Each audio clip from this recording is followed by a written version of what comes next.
Hello, everybody, and welcome back after an almost 6-month hiatus from Yumi and Ice Tea. We are back in business for season 2 of this fun little awesome nerd fest, which I love very, very much. And I'm so happy to have it back. We've got some wonderful topics to talk to you about this time. But today, we're just going to be really casual and just sort of ease back into the routine by just, introducing ourselves to you again and the purpose of the show and maybe talk about what we've been up to since we've seen each other last almost 6 months previously. So as I don't know if you guys remember me, my name is Dedra Stevenson. I am an author and a screenwriter, but primarily an author. And I just released my latest novel, The Buchanan Bastard, which has reached #1 sales status in the US and Canada on Amazon Kindle. So please do check it out if you're a fan of murder mysteries or crime thrillers set in New Orleans, Louisiana. Fantastic stuff, very exciting. In fact, the only complaint I had so far in the reviews is that it was a little too exciting. So, hey, if that's the only criticism, I'll take it. So, but working on a new one now. I can announce the new title I'm working on now is Mirror Worlds, Order of the Five. And I'm not going to go into the topic much because it'll reveal too much of the plot. But I'm just saying I'm really enjoying working on it. And by the way, it's set in Biloxi, Mississippi. So I'm South hopping, y'all.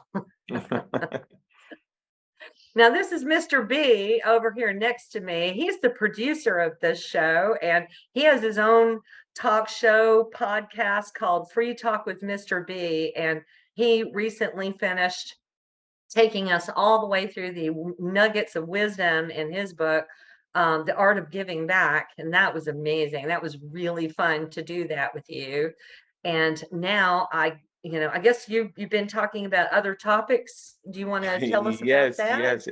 It's exciting, but sometimes the little things I do are still scary for me because it's trying to reveal my inner self. And it's this particular series I'm doing is called Love Your Children. And I want to start bringing more people on, but right now I'm making a quick little comments about Love Your Children without getting into the depth of it.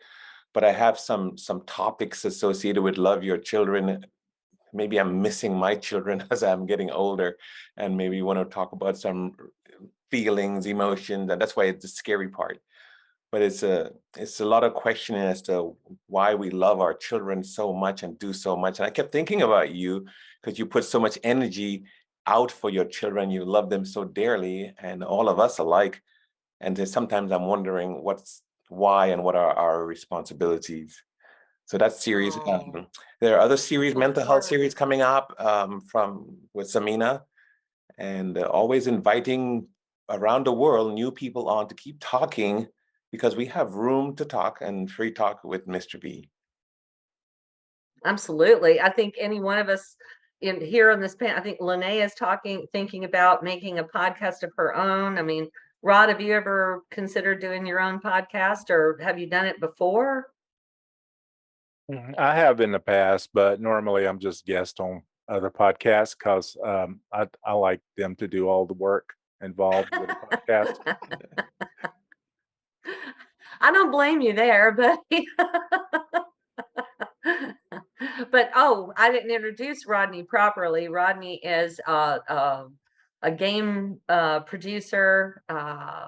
30 years back, he's been doing this. He's been all over the place in the gaming industry, and he's a writer as well. Just a fantastic writer and an editor, and he designs all the lovely books that I've got out there, and also make sure that they are just all so professionally done on Blue Jenny Media. He is my creative partner on Blue Jenny Media, so I'm very proud of our partnership that has lasted now for how long have we been doing this? How long have we been at this? Over 10 years is all I can tell you. I know, I know. Well, and the good thing is that we're family, so we're cousins, and that just makes it all the more fun to do this with a family member. It keeps us close, and we used to play together a lot as kids, so this is our new form of play. Yeah. Yes. I always Yeah. call it a hobby, a good hobby. Yeah. Yeah, without the big wheels, though. Without Right. the big I wheels miss- that we I used to miss the big wheel. race underneath the garage door. Oh, Lord. At least I know what To that see is. who could get under that first before the garage door went down. Oh, gosh. Good times, I'm telling you. And Lene Pieters is a multimedia artist, and she also is an NFT artist. I'll leave her to describe to you guys what NFTs actually are, because most people hear the word NFT now and they go, huh? I mean, what the heck is that? So, Lene, take it away. Hi, well, I'm Lene, and I'm an artist and a writer, developmental editor for Deidra over here. That's Yeah, true. I'm sorry I left that out. The Buchanan Bastard's a good one, so I hope you all appreciate the effort that went into it. But yeah, I prefer to share stories in visual form as well as writing, and I do ghost writing as well, so I can't talk about those books. But for myself, the whole NFT world, yes, it's a buzzword. Yes, it's a bubble. Yes, there's hype. But when all the governments and other big companies are busy looking into this technology, we can relax. It's going to be part of our lives anyway, but you're not going to have to know about it. You're just going to function as normal. So ignore the NFT hype, and just support all the authors, the artists, the creatives, the people who make all the fun stuff, the video games. I'm also been working on another big project for a few months where I'm a creative writer for something specific, which involves a lot of research, world building, civilizations, technical details, buildings, roads, cultures, festivals, religions for 5 different civilizations. So it's going to cross over into various other fields as well. But as a writer, I'm having so much fun just imagining all the crazy potential of some of these things and running it by the other co-founders, and they'll go, that is so out there, it might actually work. Because there's already such a rich lexicon of amazing stuff out there, and it's really hard to be original. So, I mean, Rodney and Deidra will know all about coming up with original stuff, right? Because the people out there constantly want new things. They don't want you to say, oh, we've seen that movie done 10 times already, or this video game or that book. So yeah, I'm happy to be back, and let's throw some more ideas around. Mhm. Right. That sounds amazing. World building, I mean, it is a lot harder than it looks, but it is so much fun. I mean, it gives you such a feeling of power, to create this whole world, these characters and all the people in their world and everything they do, and decide on what they like and what they don't like, what they're good at and what they're not good at. It's amazing. It's a lot of fun, right? Yeah. And it sounds a lot like what you do, Rod, with video game design. Yeah, yeah. World building is usually the first step in most video games. But at also Blue Jenny Media, you and I, we're doing some world building with the Spooks series. I'm Yes. too. I've tied myself up doing world building instead of actually writing, because I just keep coming up with ideas. We have the whole paranormal, uh, you know, part of Spooks, but I'm also working on a sci-fi story arc that is set in the world of Spooks, but it's a sci-fi um, book. So Cool. it's just it's hard to consistently come up with ideas and be a productive writer at the same time. It's just too many shiny objects for me. Yeah, me too. The distractions. I mean, how do we just block them out? Any advice from any of you guys on how to block out I, distractions? I I haven't slept well for a week because of one particular plausibility issue in the world building. And it finally struck me 40 minutes ago. So I quickly rewrote some portions, sent it off to the rest of the team, and like, what do you think of this?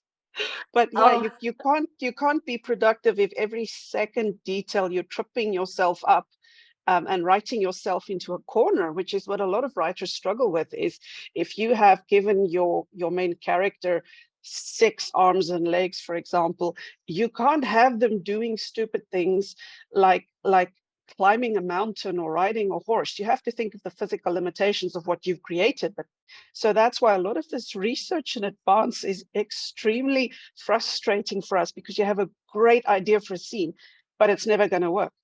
So I don't know about you, Rodney, but I don't like rewriting a lot of stuff once I've put too much effort into a bunch of chapters, you know? Well, Deidra, some of this conversation reminds me of someone who's not here today, because he builds oh, these Richard, worlds. yes. Oh, curse me for not bringing up Richard D so far. He's our other partner for this show, and I just cannot wait for him to come back. I mean, I think he was unavailable today, and if memory serves, next week as well. He's also unavailable due to a family commitment, but he will be with us 2 weeks from now. So he'll be returning back to the show. And I Yeah. couldn't be happier about that. And Richard D is a sci-fi author, and he's got a whole bunch of books out there. You know, I highly recommend that people go and check his stuff out too. yeah. And he loves talking about world building because that's all he does. Yeah. I was just thinking, because unlike Lynnae, she couldn't sleep. He sleeps, dreams it, and then gets up and writes it.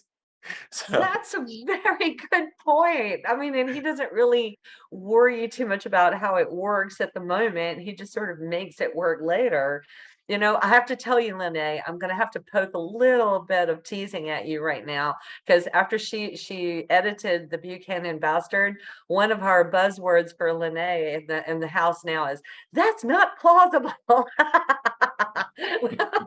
We're watching a TV show and a plot comes along and it's like, oh, come on, that doesn't make any sense. That would drive Lene crazy right now.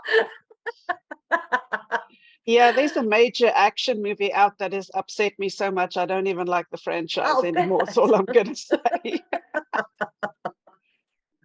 Oh, bless her. But that is what makes as somebody the best editor ever, you know, somebody who can notice those details. I mean, that you might have just sort of glossed over, or, you know, you were just so excited about your idea and you were just getting it down, which is actually the most important part of getting a first draft out there, is getting that first draft done. You know, I mean, I know you said that about not wanting to rewrite chapters, but the hardest part is actually getting the first draft out of you. You know, I mean, even if you have to go and switch around a lot of stuff later, or maybe, you know, tell a character in a different way or change some details, that's fine. But getting that first draft out, I mean, determines whether or not that book is going to exist or not. I would go as far as to say that, actually. What do you I've think, guys? I've discovered a lot of writers lately who I've been working with as a mentor, and they all have a lovely idea that they run with, but they haven't created them for themselves a reference lexicon so that they can go back and check what they've created. So their story is all over the place. What's the reference lexicon? Define that. So, for example, if you give your character certain characteristics like blonde hair, 6'5", loves going to the gym, you can't later on talk about his beer belly hanging over and he's struggling to pick up a box. Right. That goes hand in hand with technical stuff as well. If you've created a certain town or a style of government or a religious cult, even as I've discovered in some of the books lately that I've been editing, swear words.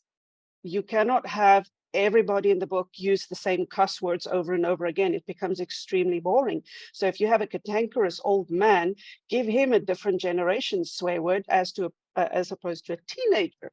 Write down what your character's common phrases are. So whenever they are in a high anxiety situation, that's the word your character is going to be using repetitively. Then you don't have to remember it. You can just go back and check, and it makes your writing flow when you're in the zone of writing that first draft. Make a note for yourself in the comments, check swear words or something. But it's the little things that catch you. and trip you You up. know, that's so true. I mean, if you think about it, all of us have our little buzzwords that really are something that only we kind of do, or we're sort of known for. Like, I guess for me, people might say, "Oh, she says coolness a lot," you know, because I don't know. It's just I'm an '80s kid, you know, and maybe it was a word that was kind of cool in the '80s to say coolness. you know. But what do you guys think? Let's go around the table and say, if we had to write you as a character, what would some of your buzz phrases be? What about you, Rodney? What's your buzz phrase or buzzwords? Yeah, I get called out for it at work a lot, since you and I grew up during the 70s and 80s. I say right on a lot. People say, what does that mean?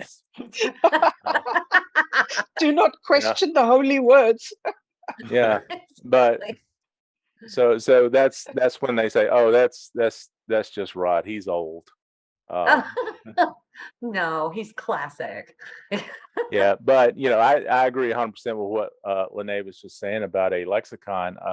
Deidra, I've started this on our Spooks books, and I've actually called you out on changing a character name on me.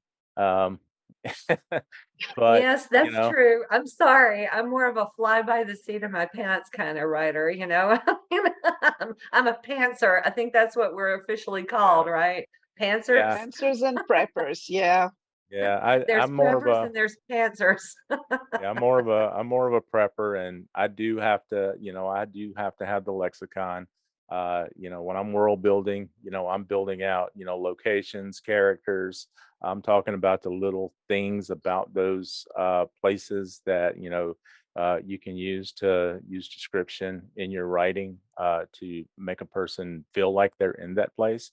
But also, it's a reference. So, like if you're writing a series of books, you have a reference to where you can go back and make sure that you didn't just move a statue in that town from the main square to in front Yeah. of the Walmart.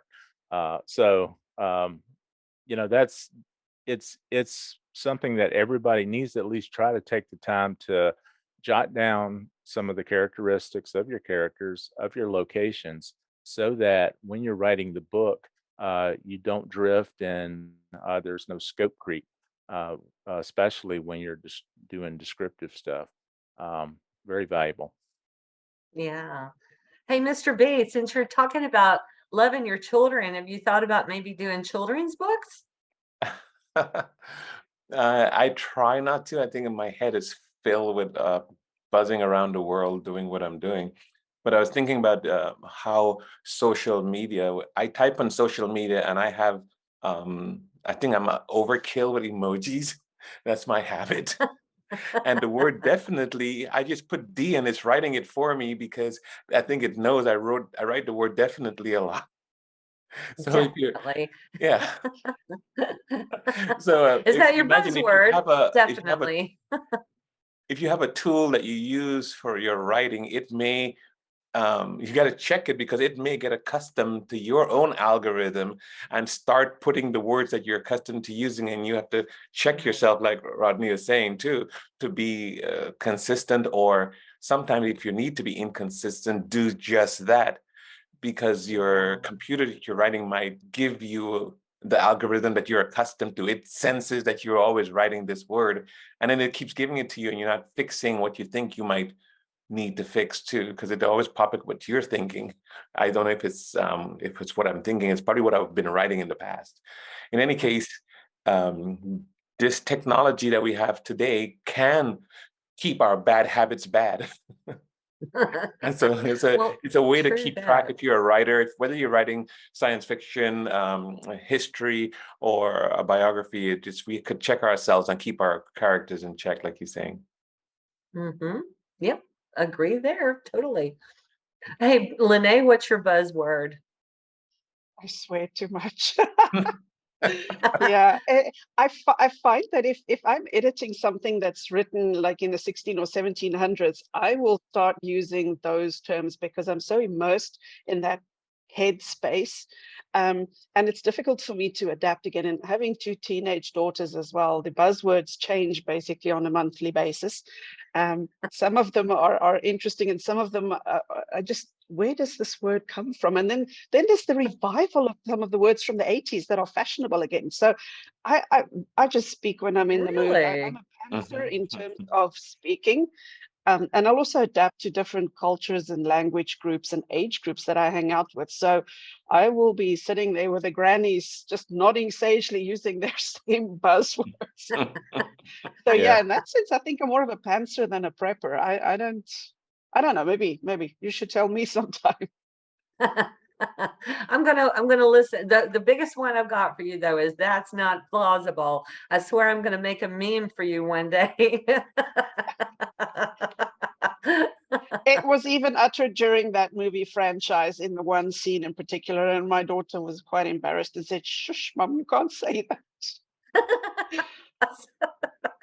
Yeah. Don't worry. It just makes you more you, and we love you for it. Well, someone's got to do Absolutely. it, right? Because God You forbid have one of to. your critics finds this error in a book or It's manuscript. better you find it than they Yeah. find it. Take the Exactly. pain. Yeah. Take the pain when it's still just in private rather than in public. But True. yeah. Very true. Oh, and speaking of spooks, yes, I neglected to mention that I'm actually writing a second spooks installment as well, for the little character Raja from India.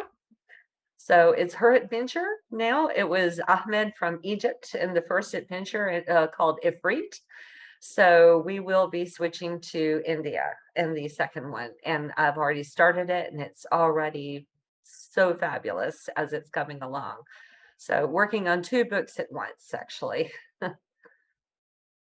Lynnae suggests that maybe I should go on and do a sequel to The Buchanan Bastard right now, but I don't know. I mean, writers, we kind of need to go with what's in the heart. What are you what are you most motivated by? What do you feel? What are you feeling at the moment? And I'm feeling the mirror worlds right now, but I will swing back to The Buchanan Bastard, especially since it's been doing so well. And so now that you said that, I'm thinking too, maybe this season, since it's a hobby and we are the sponsors of our own podcast, to feel free to take a commercial moment and talk about that book, the other books one by one as they come up during the season, and tell people where they can find them and so on, because it's legitimate Actually, on a that's a good podcast. idea. Why not? Yeah. Lene, your work, Rodney, anything that you feel like you want people to pay attention to that you're authorized to do, you could say, hey, try this game. Okay. Since you Yeah, all we can mentioned throw in a NFTs commercial earlier. moment. Nothing's wrong with that. Yeah. Exactly. All right. So I also finished. I'm the senior editor of the Nifty Encyclopedia by Elise Sam. She's also known as Blockchain Babe in America, and it is a comprehensive encyclopedia of everything NFT. There's a whole bunch of writers and editors who worked on it, and it's about to be published. They're taking pre-orders right now. So Elise Sam's name is ALYZE. SAM. She's got a very inspirational story herself, but this encyclopedia has really broadened my mind in terms of all the technological terms, how they tie in for creatives and commerce, and how it's changing our world. So if you're technically minded, that would be a good book to look at, because it will feature actual NFT art from artists on every page, and some of my artworks are published in it as well. So that's the other big baby that I was working on for many, many months. That's great. And this like the different episodes, you can bring it up again and kind of give us, some of us who are just totally have no knowledge of what you're talking about.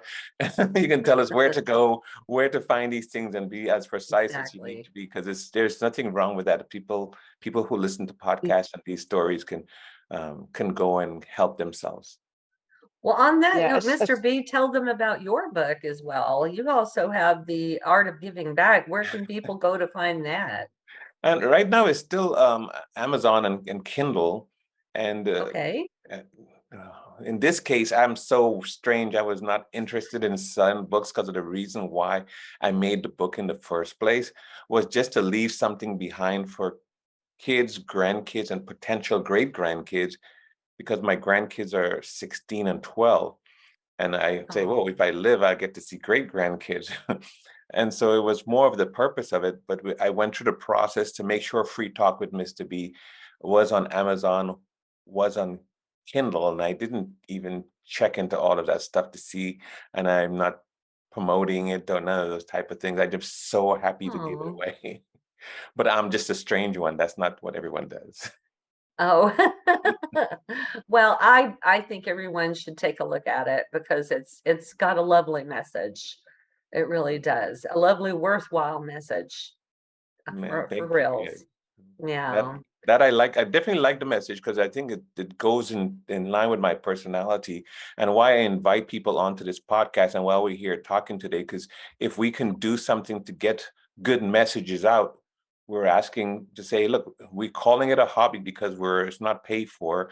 And when we invite people onto the show, we're not asking them to generate an income, and we're not generating income for ourselves. We want to give back these emotions. Exactly. We want to give back to society This is a behind the passion. scenes, Right. the passion of Yeah. writing, the passion of video game building, the passion of even Lynnae's objection to what somebody might say. We want that. This is all about passion projects. You're right. I mean, and it's supposed to be joyful, so we try to make it to where no one is stressed by it. And when you give back, it gives back from the heart. And so it's supposed to be a joyful moment. So thank you, all of our listeners, for feeling that way too. Oh, absolutely. A big, big thank you. And I should probably, let me just swing back to Richard since he's not here to speak up for himself for the commercial moment. He's also got all of his books available as ebooks and paperbacks all over Amazon. And I think he's on Barnes and Nobles as well, and maybe other book platforms online. So, and he's got his own website, richardscifiauthor.com, I do believe. So that, should be something you guys should check out for sure as well, because it's always great to support indie artists. I'm very excited about Andorra Pet's next adventure, which will be published soon. That is one of the most fun sci-fi series with a lead female character who is written as a normal woman. There's nothing strange about her or cliche. He really writes her so well. And I asked him one day, what's your inspiration? He said, his wife and daughters keep him in line. so yeah, Andorra Pet's next book should be out soon. That's very cute. Well, we are so anxious to have Richard back, so we definitely wanted to make sure you guys hear about his awesome books. And Rod, do you have anything to add to that? Unfortunately, I'm prohibited to talk about most of the things I do, but later this year I will release a Spooks book, and once that happens, I'll start promoting it.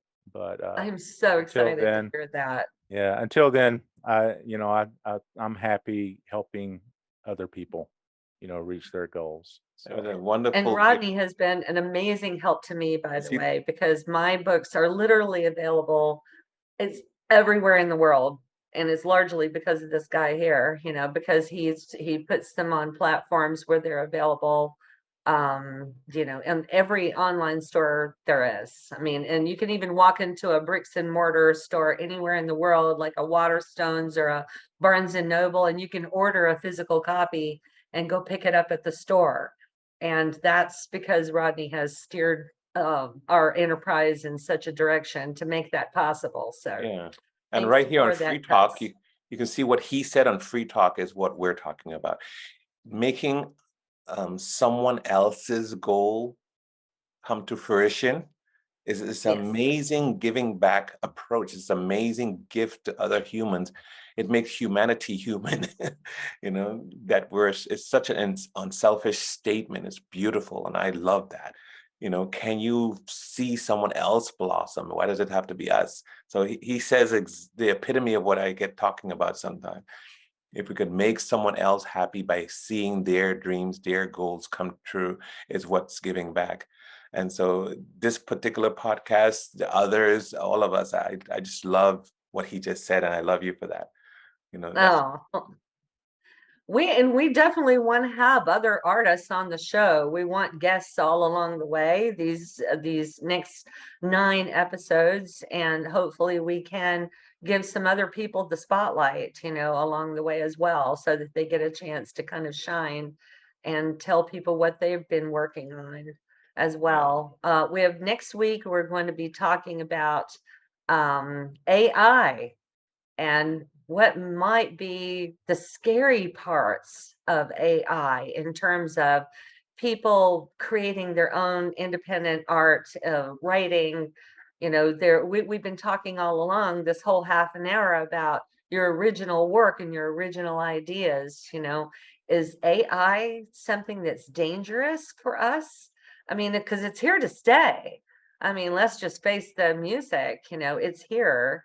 So it's really prudent to have a discussion on it, I believe. And then we're going to have a part 2 of that discussion the week after on some of the ways that we might actually make that a positive thing. And we might make it something useful for us to make our lives easier and get the benefit of it while remaining original.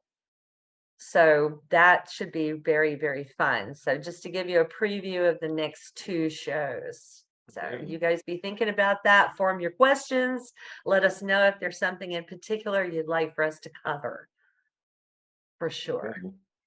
Yeah, it's definitely nice to have everyone back and everyone on, and look forward to more shows. Oh, me too. It's just been brilliant having the gang back. I'm excited. You guys are awesome. And I feel energized after these shows. And I hope our viewers feel the same, and our listeners on the podcast version of it. So I guess, and if no one has anything else to add, that might be a wrap.